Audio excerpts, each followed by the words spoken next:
Fala galera, beleza? Na aula de hoje vamos continuar com a nossa aula de determinantes. Antes, porém, pessoal, eu queria deixar um recado para vocês. Inscrevam-se no nosso canal no YouTube, porque só assim você vai ficar a par de todas as nossas novidades. Beleza, galera? Gente, a gente viu na aula passada que o teorema fundamental de Laplace permitia que a gente resolvesse determinantes de ordem maior ou igual a 3. Outra coisa que a gente viu também, que a regra, o teorema fundamental de Laplace fazia o quê? Ele abaixava a ordem do determinante em vários determinantezinhos menores. Então a gente acabava tendo muita conta, muito trabalho. Só que eu não mostrei para vocês como é que isso funciona, por exemplo, com determinante de ordem 4. É a mesma coisa. Vai dar um pouco mais de trabalho, mas eu quero que vocês vejam o trabalho que isso vai dar. Posteriormente a isso, eu vou mostrar para vocês um outro método que complementa o teorema fundamental de Laplace e facilita muito as contas. Então presta atenção. Então vamos supor que a gente queira determinar, ou melhor, que a gente queira resolver esse determinante utilizando o teorema fundamental de Laplace. Como é que eu faço mesmo? Eu escolho uma fila qualquer, pode ser uma linha ou uma coluna. Nesse caso, eu escolhi essa coluna que está em verde.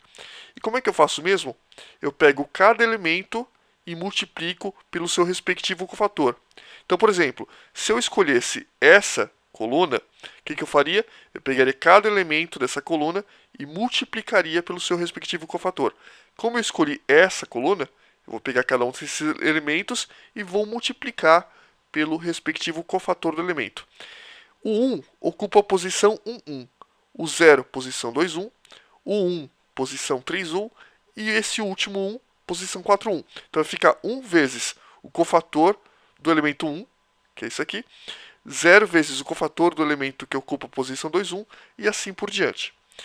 Fazendo isso, pessoal, conforme a gente aprendeu na aula passada, se você não lembra ou se você não viu, revise a aula passada, senão você não vai entender bulhufas.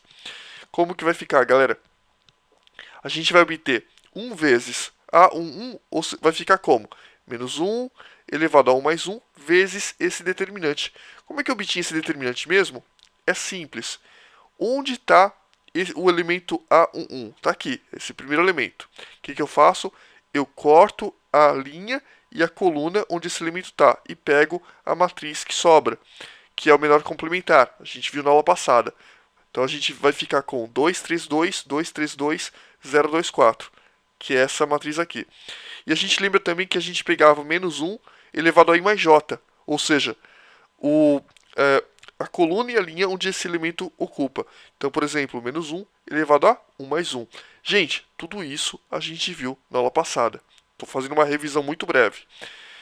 Fazendo isso com cada um desses elementos, eu vou obter o quê? Vou obter 4 determinantes de ordem 3. Gente, é muito trabalhoso. Se você resolver, o que você vai obter? Você vai obter 8. Né? O que eu fiz? Eu resolvi cada determinante, fiz o resto das continhas, vai dar 8. Esse determinante, galera, determinante de ordem 3, a gente viu na nossa primeira aula de determinantes. Altamente recomendável que você assista. Então a gente vê que o quê? Que o determinante de Laplace acaba não sendo tão prático. Uma coisa que eu quero que vocês notem é o seguinte: quanto mais zeros na conta, mais fácil é o cálculo.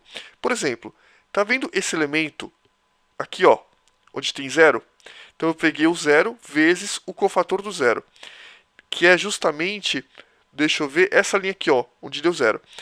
Pessoal, pergunto para vocês, zero vezes qualquer coisa dá zero. Exatamente.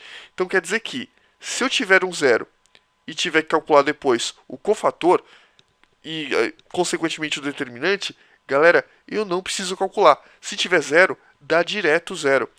Então, quanto mais zeros na nossa conta, mais fácil vai ser o cálculo. Teorema de Jacobi. Galera, o teorema de Jacobi vai facilitar muito a nossa vida.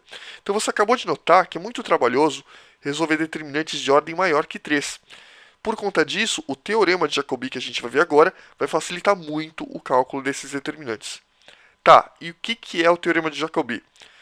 É o seguinte: se a gente somar a uma fila qualquer uma outra fila paralela que já tenha sido multiplicada por uma constante, o que vai acontecer? O determinante não se altera. Se você não entendeu, não se preocupe, a gente vai mostrar com um exemplo prático. Uma observação, o que é fila paralela? Fila paralela, pessoal, pode ser ou duas linhas, ou duas colunas. O importante é que, se você escolher uma linha, você escolhe outra linha. Se você escolher uma coluna, escolha outra coluna. É isso que quer dizer fila paralela. Conclusão. Quanto mais zeros a gente conseguir colocar numa coluna, mais fácil fica o nosso cálculo. Deixa eu voltar um pouquinho o exercício para mostrar para vocês uma coisa. Olha só. Aqui, ó, 1 vezes o cofator do elemento 1. 0 vezes o cofator. 1 vezes o cofator. 1 vezes o cofator. Se esse elemento fosse 0 e se esse elemento também fosse 0, galera, eu cancelaria esse. Eu acabaria resolvendo um único determinante, o que facilitaria muito a nossa vida. Então, combinando o conceito de Laplace com o conceito de Jacobi, morreu o determinante. Deixa eu mostrar para vocês. Então, vamos ver uma aplicação prática disso. Eu vou pegar o mesmo determinante de ordem 4, 1, 2, 3, 4, 0, 2, 3, 2 e assim por diante, e vou fazer o quê? Aplicar as regras do Teorema de Jacobi.